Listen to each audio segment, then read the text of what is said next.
नमस्कार दोस्तों, स्वागत है आप सभी का लर्निंग ट्री पे।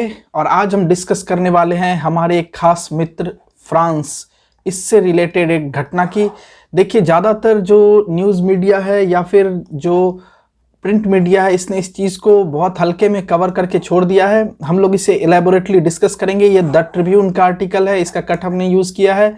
और देखिए आखिर मैटर क्या है। ये मैटर है जो इस फ्रांस के जो एक्स प्रेसिडेंट थे निकोलस सरकोजी, इनको वहाँ की जो कोर्ट है उसने 3 साल का जेल की सज़ा सुनाई है ऑन करप्शन चार्जेस। तो इनके ऊपर कुछ करप्शन चार्जेस थे, तो उसके लिए इन्हें सज़ा सुनाई है। देखिए, फ्रांस को मैंने अपना बहुत ही प्यारा मित्र क्यों कहा। इंडिया और फ्रांस, देखिए बहुत सारे जो हमारे एक्सरसाइज हैं, मिलिट्री एक्सरसाइज, वो हम लोग एक साथ करते हैं। इसके अलावा आपको पता होगा, फिलहाल में ही हम लोगों ने लगभग 59,000 करोड़ में फ्रांस से 36 रफाल विमान खरीदे हैं, जो कि डसॉल्ट कंपनी जो फ्रांस की है वो बनाती है। और फ्रांस लगातार किसी न किसी कारणों से पूरे साल भर सुर्खियों में रहता है। आपको पता होगा, इससे पहले फ्रांस न्यूज़ में था, जो गाफा टैक्स वहाँ पे लगाया गया था जो टेक जाइंट्स के ऊपर, उसके लिए न्यूज़ में था। फिर यहाँ पर येलो वेस्ट मूवमेंट हुई थी, उसके लिए भी ये बहुत ज़्यादा सुर्खियों में था। Yellow vest movement price rise, जो पेट्रोल डीजल के जो प्राइस हाइक हुए थे उसको लेकर के हुआ था।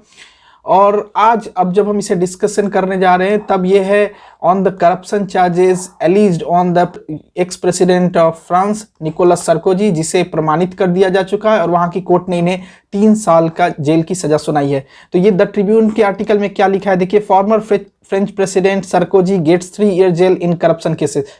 तो आइए डिस्कस करते हैं कि आखिर ये चार्जेस क्या थे और कैसे कैसे ये घटना आगे बढ़ी, और इससे भारत और फ्रांस के रिलेशन पे क्या कोई असर पड़ेगा। हालांकि ये एक फ्रांस के एक्स प्रेसिडेंट थे, तो इससे कुछ विशेष असर आज की राजनीति पर नहीं पड़ेगा। ये देखिए, ये है निकोलस सरकोजी, ये है प्रतिभा देवी सिंह पाटिल, ये है मनमोहन सिंह। ये 2008 में हमारे देश आए थे और उसके बाद 1-2 बार और भी ये आ चुके हैं। तो आइए देखते हैं क्या मैटर है। देखिए, रिपब्लिक डे सेलिब्रेशन में हमारे यहाँ कोई ना कोई चीफ गेस्ट हम बुलाते थे। हालांकि आपको पता होगा, रिसेंट जो रिपब्लिक डे सेलिब्रेशन था हम लोग का 2021 का, यहाँ पर हमारे कोई चीफ गेस्ट नहीं आए थे और बिना चीफ गेस्ट के हम लोगों ने इसे पालन किया था। लेकिन 2008 में रिपब्लिक डे सेलिब्रेशन पे हमारे चीफ गेस्ट थे निकोलस सरकोजी। ये देखिए 2008 का द इकोनॉमिक टाइम्स का आर्टिकल है, जहां पे लिखा है Francis Sarkozy salutes Indian armed forces as honoured guest on Indian Republic Day. तो देखिए, निकोलस सरकोजी जो थे, ये 2007 से लेकर के 2012 तक फ्रांस के प्रेसिडेंट थे। और ये घटना इसलिए भी बहुत ज़्यादा इंपॉर्टेंट है क्योंकि इससे पहले जो हम आगे देखेंगे, इससे पहले जो प्रेसिडेंट थे 1995 से 2007 तक, जिनका नाम था जैक्स चिराक। तो जैक्स चिराक और निकोलस सरकोजी, इन दोनों में एक समानता आपको देखने को मिलेगी, जो कि हम आगे डिस्कस करेंगे।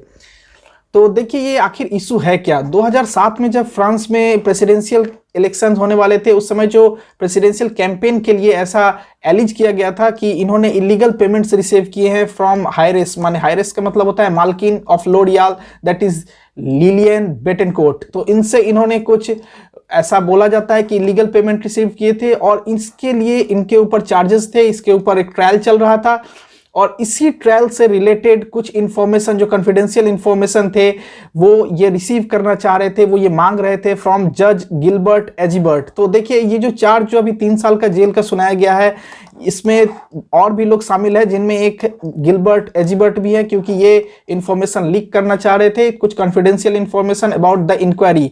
और सरकोजी ने इन्हें ये आश्वासन दिलाया था कि अगर आप मुझे इन्फॉर्मेशन दोगे तो मैं आपको एक बढ़िया सी जॉब दूंगा इन मोनाको। तो इस कारण से ये ज़्यादा सुर्खियों में था। और देखिए, निकोलस सरकोजी, ऐसी बात नहीं है कि इनका फ्रांस की राजनीति पर या फ्रांस की इकोनॉमी पे में कोई अवदान नहीं है। देखिए, इनको माना ही जाता था कि ये एक बहुत ही एक्टिव मार्केट ड्रिवन रिफॉर्म्स इन्होंने लाए थे। जैसे कि इन्होंने रिटायरमेंट की जो एज थी फ्रांस में, उसे इन्होंने बढ़ाया था, और जो 35 घंटे का एक वर्क वीक हुआ करता था, इसको इन्होंने कम किया था। इसके अलावा इन्होंने जो टैक्स सिस्टम थी वहाँ की, उसे भी बहुत ज़्यादा सहज बनाया था। तो निकोलस सरकोजी की ये सारे अवदान है फ्रांस में। इनसे पहले जो फ्रेंच प्रेसिडेंट थे जैक्स चिराक, एक बार और कंट्रोवर्सी में थे, दैट वाज इन 1975। 1975 में जो इराक कि ये कैपिटल थी बगदाद, इराक के जो डी फैक्टो उस समय डिक्टेटर थे सद्दाम हुसैन। तो सद्दाम हुसैन के कहने पर एक बार निकोलस सरकोजी इराक विजिट करते हैं बगदाद, और यहाँ पर इन्होंने ओसिरैक न्यूक्लियर रिएक्टर जो था, ओसिरैक न्यूक्लियर रिएक्टर जो था ये इन्होंने हैंड ओवर किया था टू इराक।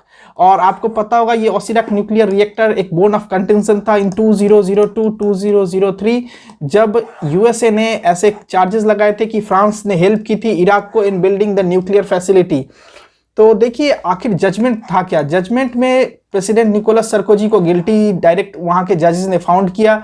जो प्रोसिक्यूटर्स थे उन्होंने स्टैब्लिश किया कि निकोलस सरकोजी ने कुछ ये कॉन्फिडेंशियल इंफॉर्मेशन वहां से लेना चाहा है जज से, और इनको 3 साल की सजा सुनाई। हालांकि इसमें यह भी एक प्रावधान था, उन्होंने बोला जज ने ये अनाउंसमेंट ये सजा सुनाते वक्त कि 3 साल में से 2 साल जो है ये सस्पेंड किए जाते हैं।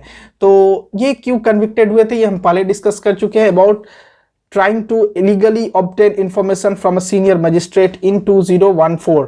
तो सरकोजी के पास अभी 10 दिन का समय है, ये अपील कर सकते हैं इस रूलिंग का। और उन्होंने मीडिया के सामने ये कहा भी है कि यस आई विल अपील, और मैं ये नहीं मानता कि मेरे ऊपर जो करप्शन चार्जेस है ये सत्य है।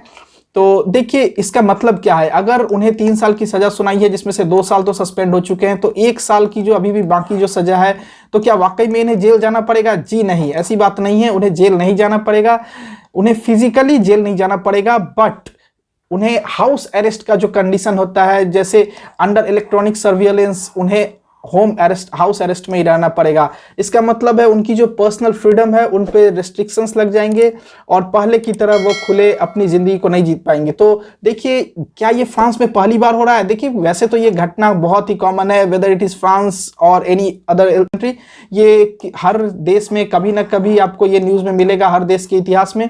लेकिन फ्रांस में ये दूसरी बार है जब वहां के किसी प्रेसिडेंट को, फॉर्मर प्रेसिडेंट को मॉडर्न फ्रांस में, जब उन्हें कन्विक्ट किया गया है फॉर करप्शन। इससे पहले जैक्स चिराक जो थे, इनको करप्शन के चार्जेस इन पे लगे थे और इन्हें कन्विक्ट किया गया था।